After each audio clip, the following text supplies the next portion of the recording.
Hello dear students, human physiology എന്ന് പറയുന്ന zoology പാർട്ടിലെ 6 chapters വളരെ പെട്ടെന്ന് നമ്മളിന്ന് ഈ ഒരു സെക്ഷനിൽ നോക്കാൻ പോവാണ്.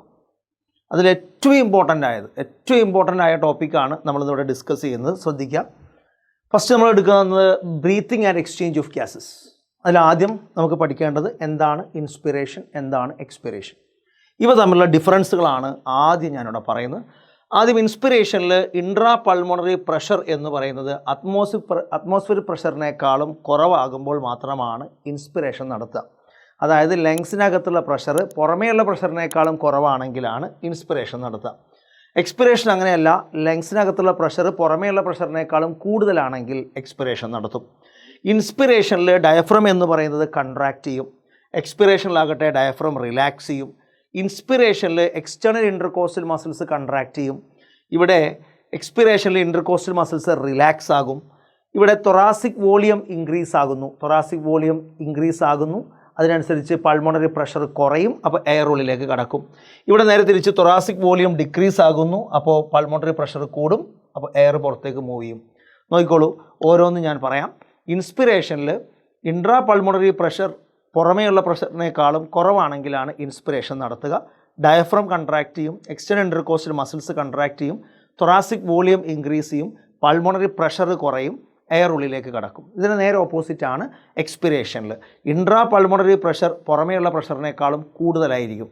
ഓക്കെ, പിന്നെ ഇവിടെ ഡയഫ്രം റിലാക്സ് ആകും, ഇൻ്റർകോസ്റ്റൽ മസിൽസ് റിലാക്സ് ആകും, അതേപോലെ തൊറാസിക് വോളിയം ഡിക്രീസ് ആകും, ഇൻട്രാ പൾമോണറി പ്രഷർ ഇൻക്രീസ് ആകും, എയർ പുറത്തേക്ക് മൂവ് ചെയ്യും. മക്കളെ, വളരെ ഇമ്പോർട്ടൻ്റ് ആയ 2 മാർക്കിൻ്റെ ചോദ്യം. അടുത്തത് volumes and capacities. Tidal volume, normally air ഉള്ളിലേക്ക് എടുക്കുകയോ പുറത്തേക്ക് കളയുകയോ ചെയ്യുന്ന എയറിനെയാണ് ടൈഡൽ വോളിയം എന്ന് പറയുക. അപ്രോക്സിമേറ്റ് 500 ml ആണ്. ഓക്കെ, ഉള്ളിലേക്ക് എടുക്കുന്നതോ പുറത്തേക്ക് കളയുകയോ ചെയ്യുക നോർമലി. ഓക്കെ, ഇനി ഇൻസ്പിറേറ്ററി റിസർവ് വോളിയം, നോർമലി ഉള്ളിലേക്ക് എടുത്ത് അഡീഷണലി നമുക്ക് എത്രത്തോളം ഉള്ളിലേക്ക് എടുക്കാം, അതിനെയാണ് ഇൻസ്പിറേറ്ററി റിസർവ് വോളിയം എന്ന് പറയുക. 2500 to 3000 ml ആണ്. ഇനി എന്താണ് എക്സ്പിറേറ്ററി റിസർവ് വോളിയം? നോർമലി പുറത്തേക്ക് കളഞ്ഞ് മാക്സിമം എത്രത്തോളം പുറത്തേക്ക് കളയാൻ സാധിക്കും, അതിനാണ് എക്സ്പിറേറ്ററി റിസർവ് വോളിയം എന്ന് പറയുക. 1000 to 1100 ml ആണ്. ഇനി റെസിഡ്വൽ വോളിയം, മാക്സിമം ഞാൻ എയർ പുറത്തേക്ക് കളഞ്ഞതിന് ശേഷം ലങ്സിൽ ബാക്കിയാകുന്ന എയറിനെയാണ് റെസിഡ്വൽ വോളിയം എന്ന് പറയുക. 1100 to 1200 ml. ഒരു തവണയും കൂടെ പറയാം. ടൈഡൽ വോളിയം നോർമലി എയർ ഉള്ളിലേക്ക് എടുക്കുകയോ പുറത്തേക്ക് കളയുകയോ ചെയ്യുന്നതാണ്. ഇൻസ്പിറേറ്ററി റിസർവ് വോളിയം നോർമലി ഉള്ളിലേക്ക് എടുത്ത് മാക്സിമം ഉള്ളിലേക്ക് എടുക്കുന്നു. എക്സ്പിറേറ്ററി റിസർവ് വോളിയം നോർമലി പുറത്തേക്ക് കളഞ്ഞ് മാക്സിമം പുറത്തേക്ക് കളയുന്നു. റെസിഡ്വൽ വോളിയം മാക്സിമം പുറത്തേക്ക് കളഞ്ഞ് ലങ്സിൽ ബാക്കിയാകുന്ന എയറാണ്. ഇനി ഇൻസ്പിറേറ്ററി കപ്പാസിറ്റി എന്ന് പറഞ്ഞാൽ എന്താണ്? ഓക്കെ, നോർമലി പുറത്തേക്ക് കളഞ്ഞതിന് ശേഷം മാക്സിമം ഉള്ളിലേക്ക് എടുക്കുന്നതാണ് ഇൻസ്പിറേറ്ററി കപ്പാസിറ്റി. എക്സ്പിറേറ്ററി കപ്പാസിറ്റി എന്ന് പറഞ്ഞാൽ നോർമലി നമ്മൾ ഉള്ളിലേക്ക് എടുത്തിട്ട് മാക്സിമം പുറത്തേക്ക് കളയുന്നതാണ് എക്സ്പിറേറ്ററി കപ്പാസിറ്റി. ഒന്നും കൂടെ നോക്കുക. ഇൻസ്പിറേറ്ററി കപ്പാസിറ്റി നോർമലി നമ്മൾ പുറത്തേക്ക് കളഞ്ഞ് മാക്സിമം ഉള്ളിലേക്ക് എടുക്കുക. എക്സ്പിറേറ്ററി കപ്പാസിറ്റി എന്ന് പറഞ്ഞാൽ നോർമലി ഉള്ളിലേക്ക് എടുത്ത് മാക്സിമം പുറത്തേക്ക് കളയുന്നതാണ് എക്സ്പിറേറ്ററി കപ്പാസിറ്റി.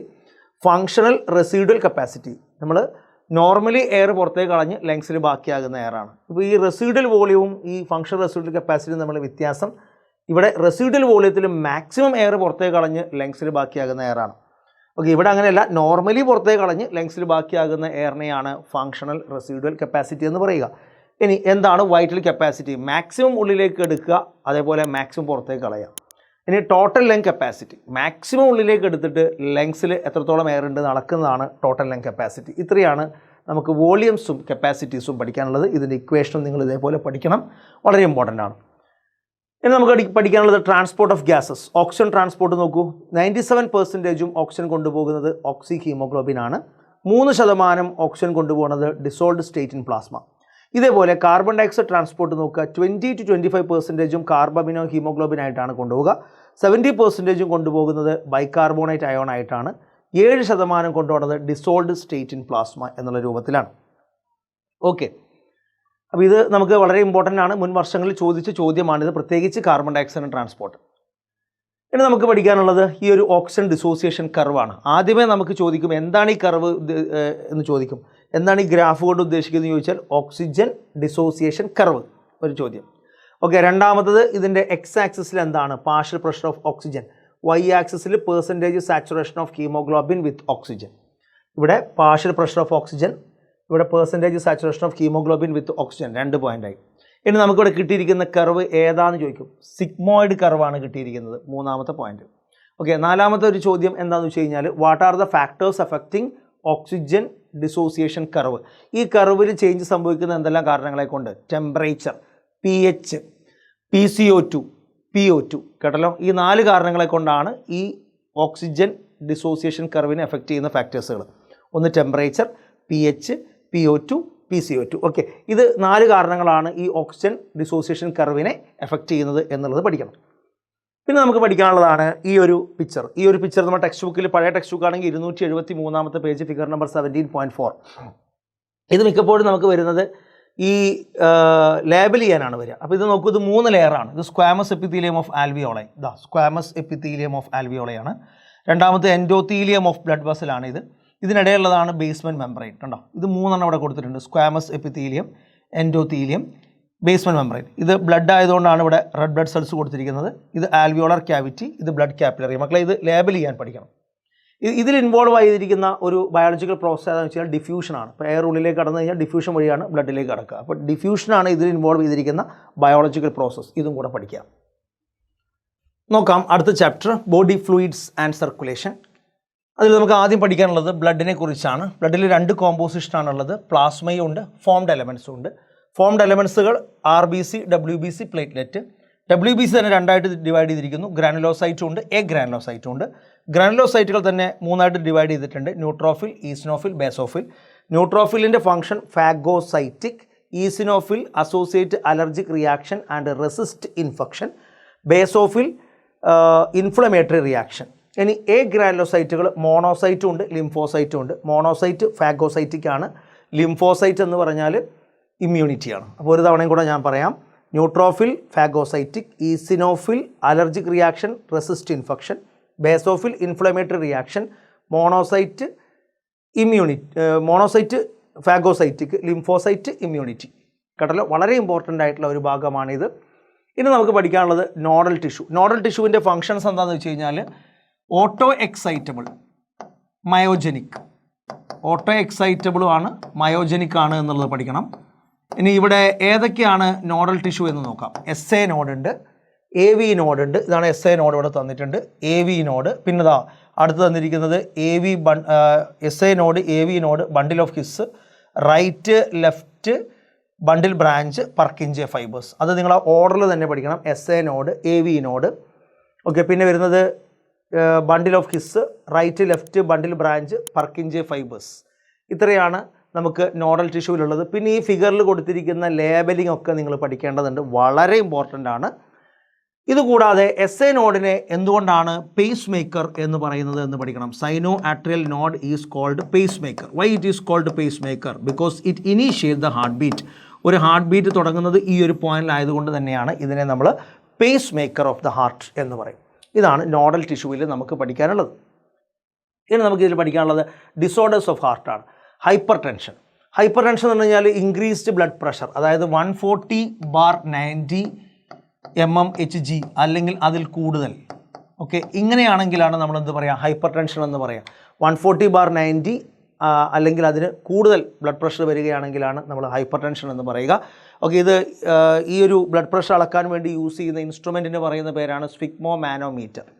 രണ്ടാമത്തെ അതിരോസ്ക്ലെറോസിസ്. അതിരോസ്ക്ലെറോസിസ് എന്ന് പറഞ്ഞു കഴിഞ്ഞാൽ ഈ ഹാർട്ടിലേക്ക് സപ്ലൈ ചെയ്തിരിക്കുന്ന ബ്ലഡ് വെസൽസ് ബ്ലോക്ക് ആവുക. Okay, the blood vessel supplying to the heart get blocked due to calcium, cholesterol, fibrous tissue. Okay, ഇവിടെ ബ്ലോക്കേജ് ഉണ്ടാവുക, ബ്ലോക്ക് ഉണ്ടാവുക. എന്തെല്ലാം കൊണ്ടാണ് ബ്ലോക്ക് ഉണ്ടാവുന്നത്? Calcium, cholesterol, fibrous tissue, fat. ഈ കാരണങ്ങളെ കൊണ്ട് ബ്ലോക്ക് ഉണ്ടായിട്ടുണ്ടാകുന്ന പ്രശ്നമാണ് അതിരോസ്ക്ലെറോസിസ് എന്ന് പറയാം. Angina pectoris means acute chest pain. Oxygen ഹാർട്ടിൻ്റെ മസിൽസിൽ കിട്ടാത്തത് കൊണ്ട് പെട്ടെന്നുണ്ടാകുന്ന നെഞ്ചുവേദനയ്ക്കാണ് നമ്മൾ എന്ത് പറയുക, ആൻജീന പെക്ടോറിസ് എന്ന് പറയാം. Heart failure. ഹാർട്ട് ഫെയിലർ എന്ന pumping of blood is not enough to meet the requirement of the body. ശരീരത്തിന് ആവശ്യമുള്ള ബ്ലഡ് പോലും ഹാർട്ട് പമ്പ് ചെയ്യാതെ വരുന്നതിനെയാണ് നമ്മൾ ഹാർട്ട് ഫെയിലർ എന്ന് പറയാം. Pumping of blood is not enough to meet the requirement of the body. Pumping of blood is not enough to meet the requirement of the body. ശരീരത്തിന് ആവശ്യമുള്ള blood പോലും heart pump ചെയ്യാതെ വരുന്നതിനെയാണ് നമ്മൾ heart failure എന്ന് പറയുക. ഇനി അതുപോലെ തന്നെ ഹാർട്ട് അറ്റാക്ക് എന്ന് പറഞ്ഞാൽ ഹാർട്ടിൻ്റെ മസിൽസ് ഡാമേജ് ആവുക. ഹാർട്ടിൻ്റെ മസിൽസ് ഡാമേജ് ആകുന്ന കണ്ടീഷന് പറയുന്ന പേരാണ് ഹാർട്ട് അറ്റാക്ക്. ഓക്കെ, ഹാർട്ടിൻ്റെ മസിൽസ് ഡാമേജ് ആകുന്ന കണ്ടീഷന് പറയുന്നു ഹാർട്ട് അറ്റാക്ക് എന്ന് പറയും. ഇനി എന്താണ് കാർഡിയാക് അറസ്റ്റ്? ഹാർട്ട് പെട്ടെന്ന് നിൽക്കുക, ഒരു വാർണിംഗ് സിഗ്നലും ഇല്ലാതെ പെട്ടെന്ന് നിൽക്കുന്ന കണ്ടീഷനെയാണ് കാർഡിയാക് അറസ്റ്റ് എന്ന് പറയാം. Heart suddenly stops without any warning signals. Okay, പെട്ടെന്ന് നിൽക്കുക, ഒരു രോഗലക്ഷണങ്ങളും കാണിക്കാതെ ഹാർട്ട് പെട്ടെന്ന് നിൽക്കുന്നതിന് പറയുന്ന പേരാണ് കാർഡിയാക് അറസ്റ്റ് എന്ന് പറയാം. അപ്പോൾ ഇത്രയാണ് നമുക്ക് ഡിസോർഡേഴ്സ് ഓഫ് ഹാർട്ടിൽ പഠിക്കാനുള്ളത്. വളരെ ഇമ്പോർട്ടൻ്റ് ആണ്. അപ്പോൾ നമ്മൾ രണ്ടാമത്തെ ഫിസിയോളജി ചാപ്റ്ററായ ബോഡി ഫ്ലൂയിഡ്സ് ആൻഡ് സർക്കുലേഷൻ കഴിഞ്ഞു. ഇനി നമുക്ക് എടുക്കാനുള്ളത് excretory products and their elimination ആണ്. ഇതിൽ നമ്മൾ ടൈപ്സ് ഓഫ് എക്സ്ക്രീഷൻ പഠിക്കണം. അമോണിയ, ഏതൊക്കെ ജീവികളാണ് അമോണിയ എലിമിനേറ്റ് ചെയ്യുന്നത്? Aquatic amphibian, aquatic insects, bony fishes. Urea eliminate ചെയ്യുന്ന ജീവികൾ ഏതൊക്കെ? Mammals, marine fishes, terrestrial amphibian. Uric acid eliminate ചെയ്യുന്ന ജീവികൾ ഏതൊക്കെയാണ്? Birds, insects, land snails, reptiles. Okay, ഇങ്ങനെ പഠിക്കണം. Aquatic amphibian, aquatic insects, bony fishes ഒക്കെ എലിമിനേറ്റ് ചെയ്യുന്ന ammonia. Mammals, marine fishes, terrestrial amphibian ഒക്കെ എക്സ്ക്രീറ്റ് ചെയ്യുന്ന urea. Birds, insects, land snail, reptiles ഒക്കെ എക്സ്ക്രീറ്റ് ചെയ്യുന്ന യൂറിക് ആസിഡ്. ഇനി നെഫ്രോണിൻ്റെ പാർട്സുകളാണ്. നെഫ്രോണിൻ്റെ പാർട്സുകളായിട്ട് നമുക്ക് പറയാൻ സാധിക്കും. ഓക്കെ, രണ്ട് പാർട്ടാണ് നെഫ്രോൺ പ്രധാനമായിട്ടുണ്ടാവുക. ഒന്ന് ഗ്ലോമറുലസ് എന്ന് പറയുന്നൊരു ഭാഗവും എന്ന് പറയുന്ന ഒരു ഭാഗമുണ്ട്. രണ്ടാമത്തെ ഒരു ഭാഗമാണ് റീനൽ ട്യൂബ്യൂൾ എന്ന് പറയും. ഇത് ഗ്ലോമറുലസ് ആണ്. പിന്നെ ഒന്ന് റീനൽ ട്യൂബ്യൂൾ എന്ന് പറയുന്ന ഭാഗം. ഇതാണ് റീനൽ ട്യൂബ്യൂളിലെ ഒന്നാമത്തെ ഭാഗമാണ് ബൗമൻസ് ക്യാപ്സ്യൂൾ. ഇത് PCT. ഇത് descending limb of Henle's loop. ഇത് ascending limb of Henle's loop. ഇത് DCT അല്ലെങ്കിൽ ഡിസ്റ്റൽ കൺവല്യൂട്ടഡ് ട്യൂബ്യൂൾ. ഇത് കളക്റ്റിംഗ് ഡക്റ്റ്. ഒരു തവണയും കൂടെ പറയുന്നു. This is Bowman's capsule, proximal convoluted tubule. This is Henle's loop. അതിൽ ഡിസെൻഡിങ് ലിംബ് ഓഫ് ഹെൻലീസ് ലൂപ്പാണിത്. ഇത് അസെൻഡിങ് ലിംബ് ഓഫ് ഹെൻലീസ് ലൂപ്പാണ്. ഇത് DCT, distal convoluted tubule. And this is called collecting duct. Okay, ഇനി നമ്മൾ റെഗുലേഷൻ ഓഫ് കിഡ്നി ഫംഗ്ഷൻ. ആരൊക്കെയാണ് kidney function regulate ചെയ്യുന്നത്? കിഡ്നിയുടെ ഫംഗ്ഷൻ റെഗുലേറ്റ് ചെയ്യുന്ന ആളുകളാണ് ഒന്ന് ഹൈപ്പോതലാമസ്, രണ്ടാമത്തത് കിഡ്നി, അതായത് juxtaglomerular apparatus of kidney, മൂന്നാമത്താണ് ഹാർട്ട് എന്ന് പറയും. അതിൽ ഞാനിവിടെ ഏറ്റവും പെട്ട ഒരു ജെക്സ്റ്റാ ഗ്ലോമറുലർ അപ്പാരറ്റസിനെ കുറിച്ച് പറയുന്നു. ഈ ജെക്സ്റ്റാ ഗ്ലോമറുലർ അപ്പാരറ്റസ് എന്ന് പറഞ്ഞാൽ cellular modification formed by afferent arteriole and DCT. Afferent ആർട്ടീരിയോളും DCTയും തമ്മിൽ കണ്ടുമുട്ടുന്ന അവിടെയാണ് ജെക്സ്റ്റാ ഗ്ലോമറുലാർ അപ്പാരറ്റസ് ഉണ്ടാവുക. അഫറൻ്റ് ആർട്ടീരിയോളും DCTയും തമ്മിൽ കണ്ടുമുട്ടുന്ന അവിടെയാണ് ജെക്സ്റ്റാ ഗ്ലോമറുലാർ അപ്പാരറ്റസ് ഉണ്ടാവുക. അപ്പോൾ അവിടെ അവർ പ്രൊഡ്യൂസ് ചെയ്യപ്പെടുന്ന ഒരു സംഗതിയാണ് റെനിൻ എന്ന് പറയുന്നത്. റെനിൻ എന്ന് പറയുന്ന ഒരു എൻസൈം അവർ പ്രൊഡ്യൂസ് ചെയ്യപ്പെടുന്നതാണ്. വളരെ ഇമ്പോർട്ടൻ്റ് ആയിട്ടുള്ളൊരു കാര്യമാണിത്. അതായത് ആൻജിയോടെൻസിനോജൻ എന്ന് പറയുന്ന ഒരു പ്ലാസ്മ പ്രോട്ടീനെ റെനിൻ്റെ സഹായത്തോടു കൂടി ആൻജിയോടെൻസിൻ 1 ആകുന്നു. ഉടനെ തന്നെ ആൻജിയോടെൻസിൻ 2 ആയി മാറുന്നു. ആൻജിയോടെൻസിൻ 2 എന്ത് ചെയ്യും? ബ്ലഡ് വെസൽസ് ചുരുക്കി BP കൂട്ടി GFR റേറ്റ് കൂട്ടും. അപ്പോൾ ഇത് യഥാർത്ഥത്തിൽ എപ്പോഴാണ് ആക്ട് ചെയ്യുന്നത് വെച്ച് കഴിഞ്ഞാൽ നമ്മുടെ ബോഡിയിൽ ഗ്ലോമറുലർ ഫിൽട്രേഷൻ റേറ്റ് കുറഞ്ഞാൽ, അല്ലെങ്കിൽ നമ്മുടെ ബോഡിയിൽ BP കുറയുന്ന സമയത്താണ് ഇങ്ങനൊരു ആക്ഷൻ നടക്കുക. ഇനി ആൻജിയോടെൻസിൻ 2ൻ്റെ ഒരു ആക്ഷനാണ് ഇവിടെ തന്നിരിക്കുന്നത്. ഇതാണ് ഒരു ആക്ഷൻ. മറ്റൊരു ആക്ഷനാണ് ഇവിടെ തന്നിരിക്കുന്നത്. നോക്കൂ, ആൻജിയോടെൻസിൻ 2 അഡ്രീനൽ കോർട്ടെക്സിൽ നിന്ന് ആൽഡോസ്റ്റിറോൺ എന്ന് പറയുന്ന ഹോർമോൺ റിലീസ് ചെയ്ത് BP കൂട്ടി GFR റേറ്റ് കൂട്ടും. ഓക്കെ, ഇതാണ് രണ്ടാമത്തെ ഒരു ആക്ഷൻ. ക്ലിയർ ആയില്ല? ഇതും ഇമ്പോർട്ടൻ്റ് ആയിട്ടുള്ളതാണ്. ഇനി നമുക്കൊരു ചോദ്യം വരാൻ മറ്റൊരു ചാൻസ് ഉള്ളത്, ഈ ഒരു മെക്കാനിസത്തിന് നമ്മൾ റെനിൻ ആൻജിയോടെൻസിൻ മെക്കാനിസം എന്ന് പറയും. ഈ ഒരു മെക്കാനിസം എന്ന് പറയുന്നത് ANF, ഹാർട്ട് പ്രൊഡ്യൂസ് ചെയ്യപ്പെടുന്ന ഒരു ഹോർമോണാണ് ANF. അതുമായിട്ട് ഓപ്പോസിറ്റാണ്. എന്താണ് കാരണം എന്ന് ചോദിക്കും.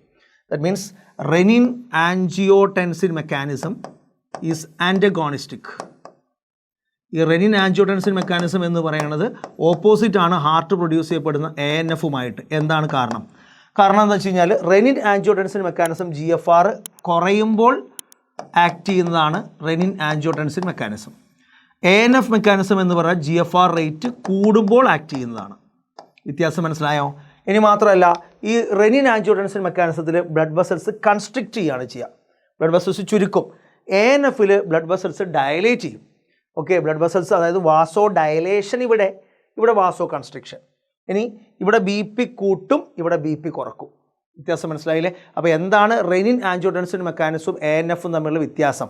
Renin angiotensin mechanism GFR rate കുറയുമ്പോൾ ആക്ട് ചെയ്യുന്നതാണ്. Okay, ANF mechanism GFR rate കൂടുമ്പോൾ ആക്ട് ചെയ്യുന്നതാണ്.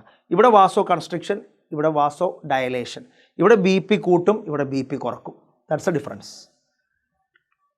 ഇനി നമുക്ക് യൂറിൻ ഫോർമേഷനിലെ 3 സ്റ്റെപ്പുകൾ പറയുന്നു. Glomerular filtration, tubular reabsorption, tubular secretion. ഇതാണ് യൂറിൻ ഫോർമേഷനിലെ പ്രധാനമായ 3 സ്റ്റെപ്സുകൾ. ഗ്ലോമറുലാർ ഫിൽട്രേഷൻ നമുക്ക് അൾട്രാ ഫിൽട്രേഷൻ എന്ന് പറയും. പിന്നെ ട്യൂബുലർ റീഅബ്സോർപ്ഷൻ ഉണ്ട്, ട്യൂബുലർ സെക്രീഷൻ ഉണ്ട്. ഇനി നമുക്ക് പഠിക്കാനുള്ളത് ലോക്കോമോഷൻ ആൻഡ് മൂവ്മെൻറ്റ് എന്നുള്ള ചാപ്റ്ററിലെ പ്രധാനപ്പെട്ട കാര്യങ്ങളാണ്. ആദ്യമേ നമ്മൾ പറയുന്നു സ്ലൈഡിംഗ് ഫിലമെൻറ്റ് തിയറി. നിങ്ങൾ പ്രത്യേകം ശ്രദ്ധിച്ചോ, എന്താണ് സ്ലൈഡിംഗ് ഫിലമെൻറ്റ് തിയറി അല്ലെങ്കിൽ mechanism of muscle contraction. Sliding of thin filament over thick filament. നോക്കിക്കോളൂ, sliding of thin filament over thick filament എന്ന് പറയും. Sliding of thin filament over thick filament എന്ന് പറയുന്നു. Sliding of thin filament over thick filament. Thick ഫിലമെൻറ്റിൻ്റെ മുകളിലൂടെ thin filament ഇങ്ങനെ slide ചെയ്യുന്നതിനെയാണ് നമ്മൾ സ്ലൈഡിംഗ് ഫിലമെൻറ്റ് തിയറി എന്ന് പറയുക. ഒന്നാമത്തെ കാര്യം. രണ്ടാമത്തെ ഒരു കാര്യം എന്ന് പറഞ്ഞാൽ എങ്ങനെയാണ് ഈ മെക്കാനിസം നടക്കുക. നമ്മളിത് മുൻപ് പറഞ്ഞിട്ടുള്ളതാണ്. അതായത് central nervous system signal send ചെയ്യും. ഫസ്റ്റ് പോയിന്റ് ഇതാണ്, signal send by central nervous system. Central nervous system signal send ചെയ്യുന്നു. ഇത് നേരെ ന്യൂറോൺ, ഈ സിഗ്നൽ ന്യൂറോ ട്രാൻസ്മിറ്റേഴ്സ് റിലീസ് ചെയ്യുന്നു. ന്യൂറോ ട്രാൻസ്മിറ്റർ റിലീസ് ചെയ്യും. ഈ ന്യൂറോ ട്രാൻസ്മിറ്റർ റിലീസ് ചെയ്ത് കഴിഞ്ഞാൽ പിന്നെ സാർക്കോപ്ലാസത്തിൽ നിന്ന് കാൽഷ്യം അയോൺ സാർക്കോപ്ലാസത്തിലേക്ക് കാൽഷ്യം അയോൺ റിലീസ് ചെയ്യും. ഓക്കെ, ഈ കാൽഷ്യം അയോൺ പോയിട്ട് ഒരു ട്രോപ്പോണിൻ സബ് യൂണിറ്റിലേക്ക് പോയി ബൈൻഡ് ചെയ്യും. Bind with troponin, with a troponin. Remove the masking of myosin. Remove masking, നോക്കിക്കോളാം, ഇത് എന്തായാലും പഠിച്ചിരിക്കണം. Remove masking of myosin on actin എന്ന് പറയാം, അല്ലെങ്കിൽ remove masking of myosin. Now myosin bind to actin. Myosin bind to actin to form a cross bridge. ഇതിലൂടെ muscle contraction നടക്കും. അപ്പോൾ ആദ്യം സെൻട്രൽ നെർവസ് സിസ്റ്റം ഒരു സിഗ്നൽ മസിൽസിലേക്ക് വരും. അപ്പോൾ മസിൽസിലേക്ക് ഈ ന്യൂറോൺ ഒരു ന്യൂറോ ട്രാൻസ്മിറ്റർ റിലീസ് ചെയ്യും. ഈ മസിൽ സെല്ലിനകത്തുള്ള കാൽഷ്യം അയോൺ സാർക്കോപ്ലാസ്മിക് റെറ്റിക്കുലത്തിൽ നിന്ന് സാർക്കോപ്ലാസത്തിലേക്ക് റിലീസ് ചെയ്യും. ഈ കാൽഷ്യം അയോൺ ആക്റ്റിനിലെ ഒരു സബ് യൂണിറ്റായ ട്രോപ്പോണിലേക്ക് പോയിട്ട്, ട്രോപ്പോണിൻ്റെ ഒരു സബ് യൂണിറ്റിലേക്ക് പോയിട്ട് കാൽഷ്യം അയോൺ വന്ന് ബൈൻഡ് ചെയ്യും. അങ്ങനെ ഇനി ഈ മയോസിൻ വന്ന് അറ്റാച്ച് ചെയ്യാനുള്ള ഭാഗം മാസ്ക് ചെയ്തിരുന്നു, അത് റിമൂവ് ചെയ്യും. മയോസിൻ ആക്റ്റിനെ പോയി അറ്റാച്ച് ചെയ്യും. ഈ ഓർഡറിൽ നിങ്ങൾ പഠിക്കണം. വളരെ ഇമ്പോർട്ടൻ്റ് ആണ്. സ്ലൈഡിംഗ് ഫിലമെൻറ്റ് തിയറി 2 or 3 മാർക്കിന് ചോദിച്ചാൽ നിങ്ങൾ എഴുതിയാൽ മതി. ഓക്കെ, ഇനി നമുക്ക് പാർട്സ് പഠിക്കാനുണ്ട്. ഓക്കെ, ഇത് അപ്പർ ലിംസിൻ്റെ പാർട്സുകളാണ്. ഒന്ന് ഹ്യൂമറസ്, ഇതാണ് ഹ്യൂമറസ്. പിന്നെ അൾന. അൾന എന്ന് പറഞ്ഞാൽ നമ്മൾ ഈ ചെറിയ വിരലിനെ നേരെ നോക്കിയാൽ മതി, കണ്ടോ, സ്മോൾ ഫിംഗറിന് നേരെ കാണുന്നതാണ് അൾന. തമ്പ് ഫിംഗറിന് നേരെ കാണുന്നത് റേഡിയസ്. പിന്നെ കാർപ്പൽ, പിന്നെ മെറ്റാകാർപ്പൽ, ഫലാഞ്ചസ്. നോക്കൂ, ഇത് ബോൺസ് ഓഫ് ദ അപ്പർ ലിംബാണ്. Humerus, ulna, radius, carpal, metacarpal, phalanges. Okay, ഇനി നിങ്ങൾ നോക്കൂ, ഇതാണ് ലോവർ ലിംബ്, കാലിലെ എല്ലുകളാണ്. അതിൽ ഒന്ന് ഫിമർ എന്ന് പറയും, ലോങ്ങസ്റ്റ് ബോണാണ്. പിന്നെ ടിബിയ, വണ്ണം കൂടിയ എല്ല് ടിബിയാണ്. പിന്നെ വണ്ണം കുറഞ്ഞൊരു എല്ലുണ്ട്, ഫിബുല. Tarsals, മെറ്റാടാർസൽസ്, phalanges. ഇതിലൊരു പ്രശ്നം കൂടെ ഉണ്ട്. കയ്യിനെ അപേക്ഷിച്ച് നോക്കുമ്പോൾ കാലിലൊരു സ്ട്രക്ചർ കൂടുതലുണ്ട്, പറ്റല്ല എന്ന് പറയും, ചിരട്ട എന്ന് പറയും, അത് കാലിലുണ്ട്. അപ്പോൾ ഇത് ലേബൽ ചെയ്യാനും നിങ്ങൾ പഠിക്കണം. ഓക്കെ, ഇനി ഈ ചാപ്റ്ററിലെ ഏറ്റവും ഇമ്പോർട്ടൻ്റ് ആയ മറ്റൊന്ന് ടൈപ്സ് ഓഫ് സൈനോവിയൽ ജോയിൻ്റ് ആണ്. ഓക്കെ, ഇതിൻ്റെ എക്സാമ്പിളും പഠിക്കണം. ബോൾ ആൻഡ് സോക്കറ്റ് ജോയിൻ്റ് എവിടെയാണ് കാണാൻ പറ്റുമെന്നറിയോ? ബോൾ ആൻഡ് സോക്കറ്റ് ജോയിൻ്റ് ആണ് നമ്മളെ ഷോൾഡർ ജോയിൻറ്റ്, ഹിപ്പ് ജോയിൻ്റ് ഒക്കെ ഇങ്ങനെയാണ്. ഷോൾഡർ ജോയിൻറ്റും ഹിപ്പ് ജോയിൻ്റ് ഒക്കെ ഈ സംഗതിയാണ്. ബോൾ ആൻഡ് സോക്കറ്റ് ജോയിൻ്റ് ആണ്. ഹിഞ്ച് ജോയിൻ്റ് ഏതാണ്? ഹിഞ്ച് ജോയിൻ്റ് എന്ന് പറഞ്ഞാൽ elbow joint, knee joint. Elbow അതേപോലെ നീ ജോയിൻ്റ് ഒക്കെ ഇതാണെന്ന് പറയും. ഗ്ലൈഡിങ് ജോയിൻറ്റ് ബിറ്റ്വീൻ കാർപ്പലാണ്, കാർപ്പൽ ബോണുകൾക്കിടയിലാണ് ഇത് കാണാൻ സാധിക്കുക. സാഡിൽ ജോയിൻ്റ് ഏതാണെന്ന് വെച്ച് കഴിഞ്ഞാൽ between carpal and metacarpal of thumb. Between carpal, metacarpal of thumb. Carpal and metacarpal of thumb എന്ന് പറയും. ഓക്കെ, ഇനി pivot joint between atlas and axis. Between atlas and axis എന്ന് പറയും. അറ്റ്ലസിൻ്റെയും ആക്സിസിൻ്റെയും ഇടയിലാണ്. അപ്പോൾ നോക്കൂ, ball and socket joint, shoulder joint അല്ലെങ്കിൽ hip joint, hinge joint, elbow joint, knee joint, gliding joint between carpal, saddle joint between carpal, metacarpal of thumb, pivot joint between atlas and axis. കാണാതെ പഠിക്കണം. ഓരോ എക്സാമ്പിളും വളരെ important ആണ്. ഇനി നമുക്ക് പഠിക്കാനുള്ളത് disorders ആണ്. മയസ്തീനിയ ഗ്രാവിസ് എന്ന് പറയും. മയസ്തീനിയ ഗ്രാവിസ് എന്ന് പറഞ്ഞാൽ ഇതൊരു ഓട്ടോ ഇമ്മ്യൂൺ ഡിസോർഡർ ആണ്. Affecting the neuromuscular junction leading to fatigue, weakness and paralysis of skeletal muscle. മക്കളെ, ഈ മയസ്തീനിയ ഗ്രാവിസ് മുൻ വർഷത്തിൽ 1 or 2 തവണ ചോദിച്ചിട്ടുള്ളൂ. അപ്പോൾ ഇത് ചോദിക്കൂല എന്നർത്ഥമില്ല, പഠിച്ചു വെച്ചേക്കണം. ഞാൻ ഈ ഡിസോർഡർ ബാക്കിയെല്ലാം നിരന്തരം വരാറുള്ളത് തന്നെയാണ്. അപ്പോൾ മയസ്തീനിയ ഗ്രാവിസ് എന്ന് പറഞ്ഞാൽ ഓട്ടോ ഇമ്മ്യൂൺ ഡിസോർഡറാണ്. ഇത് ന്യൂറോ മസ്കുലർ ജംഗ്ഷനിൽ എഫക്റ്റ് ചെയ്യുന്നതാണ്. അപ്പോൾ ന്യൂറോ ട്രാൻസ്മിറ്റർ റിലീസ് ചെയ്യില്ല.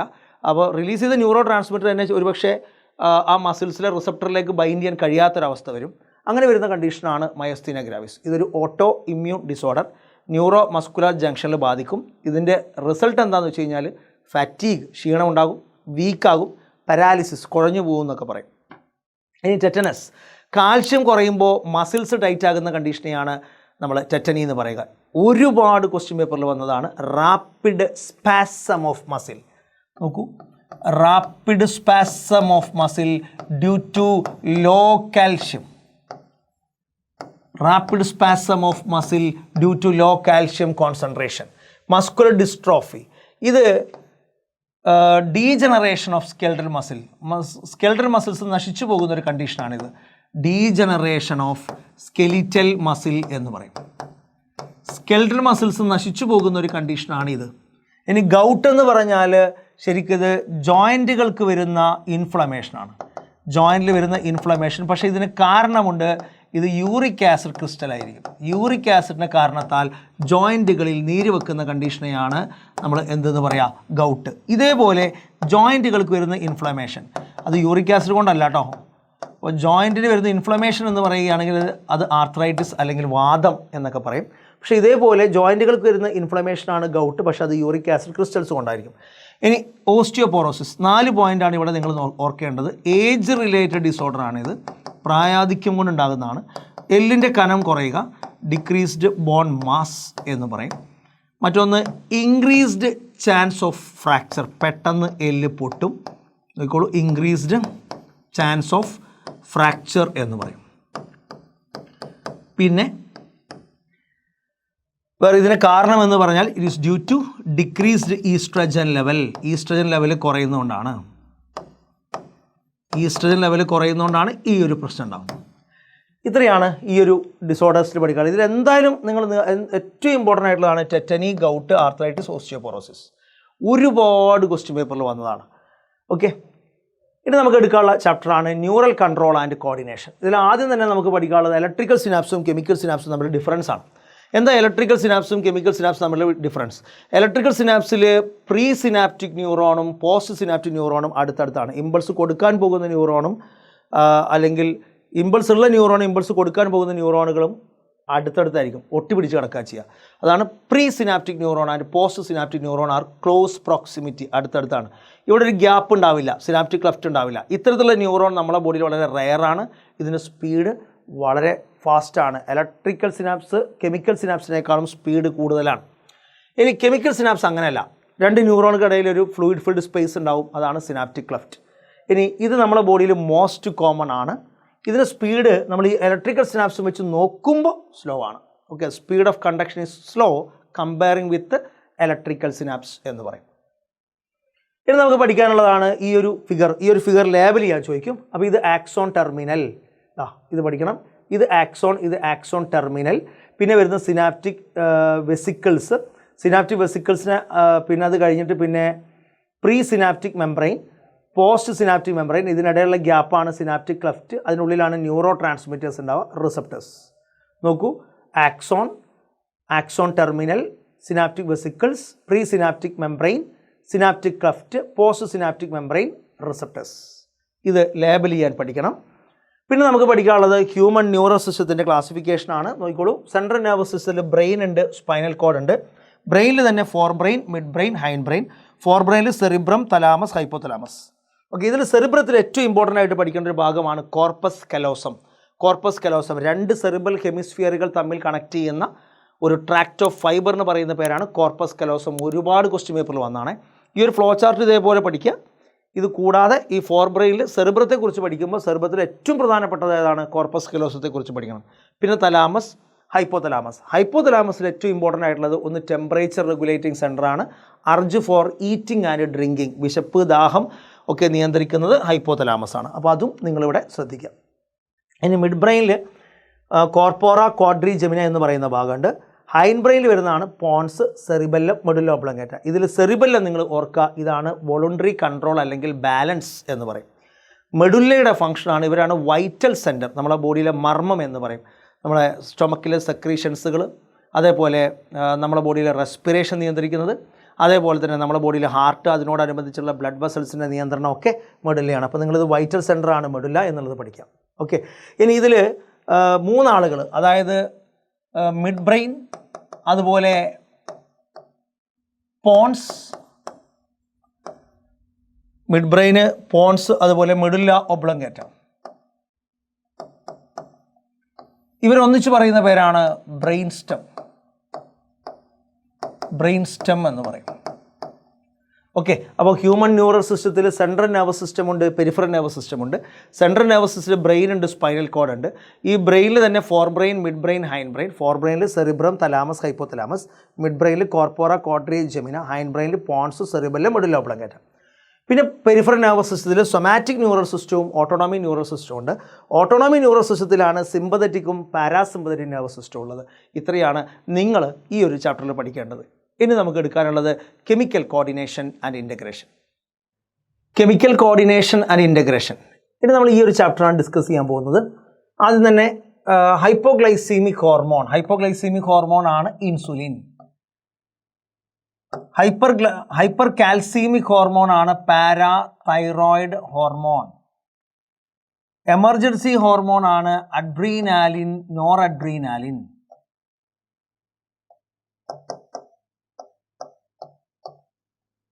അതുപോലെ ആന്റി ഡൈയൂററ്റിക് ഹോർമോൺ ആണ് വാസോപ്രസിൻ. ഒന്നുകൂടെ നോക്കാം. Hypoglycemic hormone insulin, hyper calcemic hormone parathyroid hormone, emergency hormone adrenaline, nor adrenaline, anti diuretic hormone vasopressin. അടുത്തത് an endocrine organ that degenerate with age. Age കൂടുന്തോറും നശിച്ചുകൊണ്ടിരിക്കുന്ന ഒരു അവയവമാണ് thymus gland. Thymus gland produce ചെയ്യുന്ന ഹോർമോണിൻ്റെ പേരാണ് തൈമോസിൻ. തൈമോസിൻ്റെ ഒരു function നോക്കുകയാണെങ്കിൽ വിച്ച് ഹെൽപ്സ് ഇൻ ഇമ്മ്യൂണിറ്റി. ഷോർട്ടാക്കി പറഞ്ഞാണ് ഇമ്മ്യൂണിറ്റി എന്നുള്ളത്. അടുത്തത് erythropoietin, a peptide hormone produced by. Erythropoietin, a peptide hormone produced by juxtaglomerular apparatus. Juxtaglomerular apparatus എന്ന് പറയും. അല്ലെങ്കിൽ നമുക്ക് പറയാൻ പറ്റും കിഡ്നി പ്രൊഡ്യൂസ് ചെയ്യപ്പെടുന്ന. നമുക്ക് അടുത്ത് പറയാം, കിഡ്നി പ്രൊഡ്യൂസ് ചെയ്യപ്പെടുന്ന ഒരു ഹോർമോൺ ആണ് എരിത്രോപോയറ്റിൻ എന്ന് പറയും. Erythropoietin is a hormone produced by kidney which helps in RBC synthesis. ഈ ഹോർമോണിന്റെ ഫംഗ്ഷൻ എന്ന് പറഞ്ഞാൽ RBC സിന്തസിസ് ആണ് കേട്ടോ. അടുത്തത് after ovulation the ruptured ovarian follicle is converted into a structure called corpus luteum. Corpus luteum എന്ന് പറയും. ഓവുലേഷന് ശേഷം ഒവേറിയൻ ഫോളിക്കിൾ ഒരു യെല്ലോ കളർഡ് സ്ട്രക്ചറായിട്ട് മാറും. അതിൻ്റെ പേരാണ് കോർപ്പസ് ലൂട്ടിയം എന്ന് പറയും. ഇനി ഈ ഡയഗ്രാം നിങ്ങൾ പഠിക്കണം. നോക്കൂ, ഈ ഡയഗ്രാം വളരെ ഇമ്പോർട്ടൻ്റ് ആയിട്ടുള്ള ഡയഗ്രാമാണ്. ഇത് ഹോർമോൺ ആണ്. ഇവിടെ ഉള്ളത് ഹോർമോൺ റിസപ്റ്റർ കോംപ്ലക്സ് ആണ്. ഇത് ജിനോം അല്ലെങ്കിൽ DNA എന്ന് പറയാം. ജിനോം കഴിഞ്ഞാൽ പിന്നെ വരുന്ന RNA ആണ്. RNA കഴിഞ്ഞാൽ പിന്നെ വരുന്നത് പ്രോട്ടീൻ ആണ്. പ്രോട്ടീൻ പിന്നെ ഫിസിയോളജിക്കൽ റെസ്പോൺസ് ഉണ്ടാക്കി തരും.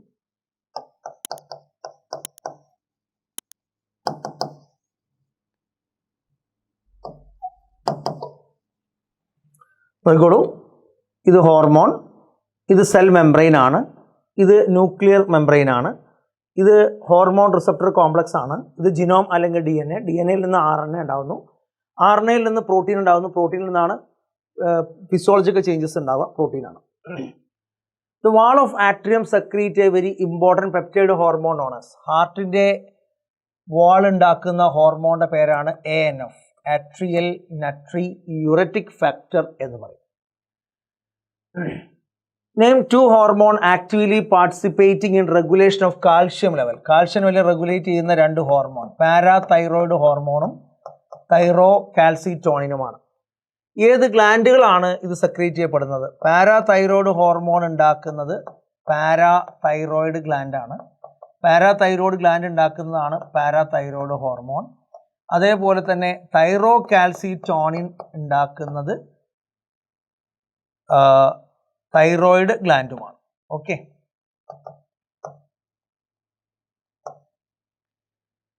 അടുത്തിലേക്ക് വരാം. Name 2 types of cells in islets of Langerhans. Islets of Langerhans 2 തരത്തിലുള്ള സെല്ലുകളാണ്. ആൽഫ സെല്ല്, മറ്റൊന്ന് beta cell. Alpha cell produce ചെയ്യുന്ന ഹോർമോണാണ് ഗ്ലൂക്കഗോൺ. ബീറ്റ സെല്ല് ഉണ്ടാക്കുന്ന ഹോർമോണാണ് ഇൻസുലിൻ എന്ന് പറയും. ഓക്കെ, ഇനി നമുക്ക് പറയാൻ പറ്റും right any one function of each type of cell. ഓരോന്നിൻ്റെയും ഫങ്ഷൻ. ഗ്ലൂക്കഗോൺ എന്ന് പറഞ്ഞാൽ ഇവർ ഹൈപ്പർ ഗ്ലൈസീമിക് ഹോർമോണാണ്. ബ്ലഡ് ഗ്ലൂക്കോസ് ലെവൽ കൂട്ടുന്ന ഹോർമോണാണ്. ഇൻസുലിൻ എന്ന് പറഞ്ഞാൽ ഹൈപ്പോഗ്ലൈസീമിക് ഹോർമോണാണ്. ബ്ലഡിലെ ഗ്ലൂക്കോസ് ലെവൽ കുറയ്ക്കുന്ന ഹോർമോണാണ് ഇൻസുലിൻ. ഇനി ഏത് ഗ്ലാൻഡിലാണ് ഐലറ്റ്സ് ഓഫ് ലാംഗർഹാൻസ് കാണാൻ കഴിയുക? പാൻക്രിയാസ്. പാൻക്രിയാസ് എന്ന് പറയുന്ന ഒരു ഗ്ലാൻഡിലാണ് ഐലറ്റ്സ് ഓഫ് ലാംഗർഹാൻസ് എന്ന് പറയുന്ന സെല്ലുള്ളത്. ആ ഐലറ്റ്സ് ഓഫ് ലാംഗർഹാൻസിൽ 2 ടൈപ്പ് സെല്ലുള്ളത്, ആൽഫ സെല്ലും ബീറ്റ സെല്ലും. ആൽഫ സെല്ല് ഉണ്ടാക്കുന്നതാണ് ഗ്ലൂക്കഗോൺ, ബീറ്റ സെല്ല് ഉണ്ടാക്കുന്നതാണ് ഇൻസുലിൻ. ഗ്ലൂക്കഗോണിൻ്റെ ഫംഗ്ഷൻ ബ്ലഡ് ഗ്ലൂക്കോസ് ലെവൽ കൂട്ടും, ഇൻസുലിൻ്റെ ഫംഗ്ഷൻ ബ്ലഡ് ഗ്ലൂക്കോസ് ലെവൽ കുറയ്ക്കും. Distinguish between diabetes insipidus and diabetes mellitus. Diabetes insipidus എന്ന് പറഞ്ഞാൽ ഡെഫിഷ്യൻസി ഓഫ് ADH. ADHൻ്റെ അളവ് ബോഡിയിൽ കുറയുമ്പോൾ വാട്ടർ റീഅബ്സോർപ്ഷൻ നടക്കാതെ യൂറിൻ ഔട്ട്പുട്ട് കൂടും. യൂറിൻ ഔട്ട്പുട്ട് കൂടിയിട്ട് ഡീഹൈഡ്രേഷൻ, നിർജ്ജലീകരണം എന്ന് പറയും, വെള്ളമില്ലാത്തൊരവസ്ഥയിലേക്ക് നീങ്ങും. ഇതാണ് ഡയബറ്റിസ് ഇൻസിപ്പിഡസ്. ഇനി എന്താണ് ഡയബറ്റിസ് മെലിറ്റസ് എന്ന് പറഞ്ഞാൽ? ഡയബറ്റിസ് മെലിറ്റസ് എന്ന് പറഞ്ഞാൽ ഇൻസുലിൻ്റെ അളവ് കുറയുമ്പോൾ ബോഡിയിൽ ബ്ലഡ് ഗ്ലൂക്കോസ് ലെവൽ കൂടുന്ന കണ്ടീഷനെയാണ് ഡയബറ്റിസ് മെലിറ്റസ് എന്ന് പറയാം. ഇത് നമ്മളിപ്പോൾ നേരത്തെ കണ്ട ക്വസ്റ്റൻ ആണ്. ഇനി അതുപോലെ തന്നെ identify the picture and label the parts ABCD. ഈ ഒരു പിക്ചർ ഏതാണെന്ന് ചോദിച്ചു കഴിഞ്ഞാൽ ഇത് പിറ്റ്യൂട്ടറി ഗ്ലാൻഡ് ആണ്. ഇനി ഇവിടെ ലേബൽ ചെയ്യാൻ പറഞ്ഞിരിക്കുന്നു. ഒന്നാമത്തെ ഭാഗം A എന്ന് കൊടുത്തിരിക്കുന്നത് ഹൈപ്പോതലാമസ് ആണ്. രണ്ടാമത്തെ നമുക്ക് നോക്കാം. ഇതിൽ ഈ ഒരു ഭാഗം കൊടുത്തിരിക്കുന്നത് portal circulation.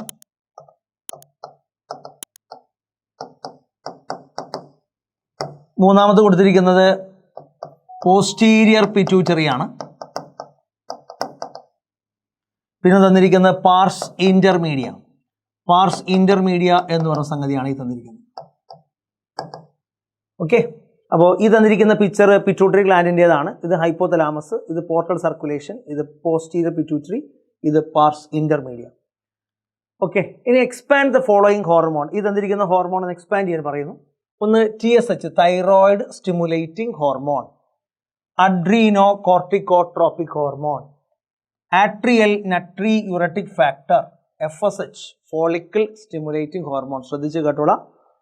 Thyroid stimulating hormone, adreno corticotropic hormone, atrial natriuretic factor, follicle stimulating hormone. ഇനി നമുക്ക് നോക്കാം അടുത്തത്. Complete the table given below by using appropriate terms. Pancreas, glucagon. Function എന്ന് പറഞ്ഞാൽ ഇവർ ഹൈപ്പർ ഗ്ലൈസീമിക് ഹോർമോൺ ആണ്. ബ്ലഡ് ഗ്ലൂക്കോസ് ലെവൽ കൂട്ടുന്നവരാണ്. Already നമ്മളിത് പറഞ്ഞിട്ടുണ്ട്, ഹൈപ്പർ ഗ്ലൈസീമിക് ഹോർമോൺ. ഇനി തൈമോസിൻ ഇമ്മ്യൂണിറ്റി. ഏതാ ഗ്ലാൻഡ് എന്നുള്ളതാണ് തൈമസ്. അപ്പോൾ തൈമസ് ഗ്ലാൻഡ് പ്രൊഡ്യൂസ് ചെയ്യുന്ന hormone thymosin, function immunity. Pineal gland produce ചെയ്യുന്ന ഹോർമോണിൻ്റെ പേരാണ് മെലാറ്റോണിൻ. ഇവർ 24 hour ഡൈയൂറിനൽ റിതം, രാവും പകലുമായിട്ടുള്ള ആക്ടിവിറ്റീസ് നിയന്ത്രിക്കുന്നു. Pituitary gland oxytocin. ഫംഗ്ഷൻ എന്ന് പറഞ്ഞാൽ മിൽക്ക് ഇജക്റ്റിംഗ് ഹോർമോൺ ആണ്, ബർത്ത് ഹോർമോണുമാണ്. മിൽക്ക് ഇജക്റ്റിംഗ് ഹോർമോൺ മാത്രമല്ല ഇവരെ നമുക്ക് ബർത്ത് ഹോർമോൺ എന്നും പറയാം. ഇനി നോക്കിക്കോളൂ. Parathyroid hormone, increase calcium level. അപ്പോൾ ഏതാ ഗ്ലാൻഡ് എന്നുള്ളതാണ് ചോദ്യം. Parathyroid gland. Parathyroid gland. ഇനി തൈറോയ്ഡ് ഗ്ലാൻഡ് ഉണ്ടാക്കുന്ന തൈറോകാൽസിറ്റോണിൻ്റെ function decrease blood calcium level. Blood calcium level decrease ചെയ്യുന്നവരാണ് ഇവർ. നോക്കിക്കോളൂ ഒരു തവണയും കൂടെ. പാൻക്രിയാസിൽ glucagon, function hyper glycemic hormone. Thymus gland hormone thymosin immunity. Pineal gland melatonin 24 hour diurnal rhythm. Pituitary ഗ്ലാൻഡിലെ ഒരു ഹോർമോണാണ് oxytocin, milk ejecting hormone, birth hormone ആണ് ഇവർ. Parathyroid gland parathyroid hormone increase blood calcium level. Thyroid gland thyrocalcitonin decrease blood calcium level. ഇത്രയാണ് നമുക്ക് ഈ ഒരു ചാപ്റ്ററിൽ പഠിക്കാനുള്ളത്. അപ്പോൾ നമ്മളിപ്പോൾ ഇവിടെ ഏകദേശം ഒരു 6 ചാപ്റ്ററോളം വളരെ കുറഞ്ഞ സമയം കൊണ്ട് നമ്മൾ പറഞ്ഞു കഴിഞ്ഞതാണ്. ഇത് വളരെ ഇമ്പോർട്ടൻ്റ് ആയിട്ടുള്ള ഭാഗങ്ങളാണ്. ശ്രദ്ധിച്ച് പഠിച്ചാൽ ഫുൾ മാർക്ക് തന്നെ നമുക്ക് ലഭിക്കും. Okay, so that's all. Thank you. Have a nice day. By.